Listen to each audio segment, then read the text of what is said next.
আসসালামু আলাইকুম ওয়ারাহমাতুল্লাহ। প্রিয় দর্শকবৃন্দ, আজ আমরা আলোচনা করব কোরআনের এমন একটি আয়াত নিয়ে যেটি মুসলিম উম্মাহর জন্য সুরক্ষা, বরকত ও রহমতের অফুরন্ত ভাণ্ডার। সেটি হল আয়াতুল কুরসি। আয়াতুল কুরসির পরিচয়। আয়াতুল কুরসি সূরা বাকারার 255 নম্বর আয়াত। এটি কোরআনের সবচেয়ে দীর্ঘ আয়াতগুলোর একটি হলেও এর ভেতরে আল্লাহর গুণাবলী, শক্তি, জ্ঞান ও সৃষ্টির ওপর নিয়ন্ত্রণের স্পষ্ট বর্ণনা রয়েছে। অনেক আলেমের মতে আয়াতুল কুরসি হল কোরআনের শ্রেষ্ঠতম আয়াত। রাসূলুল্লাহ সাল্লাল্লাহু আলাইহি ওয়াসাল্লাম হযরত উবাই ইবনে কাব রাদিয়াল্লাহু তাআলা আনহুকে জিজ্ঞেস করেছিলেন, হে আবুল মুনজির, তুমি কি জানো কোরআনের সবচেয়ে মহিমান্বিত আয়াত কোনটি? তিনি উত্তর দিলেন, আল্লাহ ও তার রাসূলই ভালো জানেন। পরে যখন তিনি বললেন আয়াতুল কুরসি, তখন নবী করিম সাল্লাল্লাহু আলাইহি ওয়াসাল্লাম তার বুকে হাত রেখে বললেন, হে আবুল মুনজির, জ্ঞান তোমার জন্য বরকত বয়ে আনুক। সহিহ মুসলিম। আয়াতুল কুরসির গুরুত্ব ও ফাজিলত। শয়তান থেকে সুরক্ষা।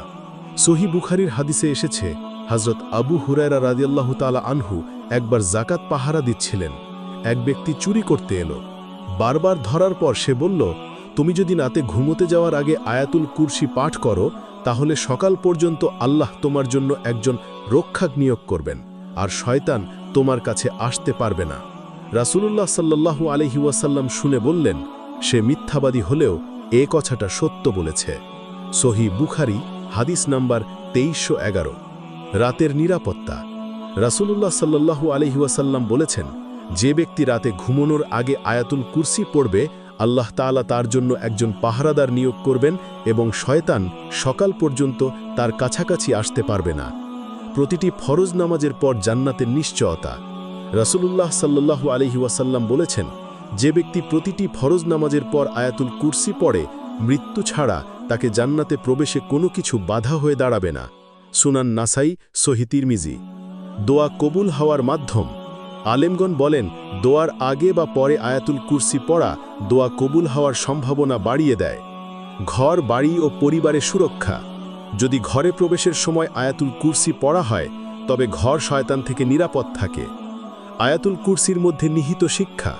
আল্লাহ সর্বশক্তিমান, তিনি কারো সাহায্যের মুখাপেক্ষী নন।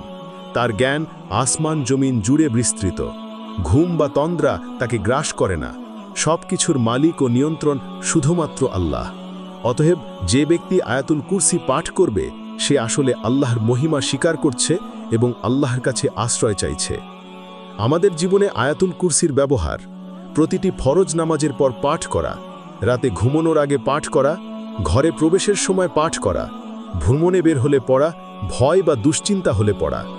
প্রিয় ভাই ও বোনেরা, আয়াতুল কুরসি শুধু একটি আয়াত নয়, এটি আমাদের ঈমানের ঢাল, আমাদের জীবনের নিরাপত্তার চাবি, জান্নাতের পথে এগিয়ে যাওয়ার উপায়।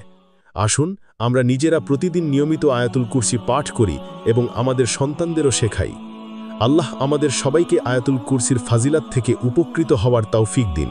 ওয়াসসালামু আলাইকুম ওয়া রাহমাতুল্লাহ।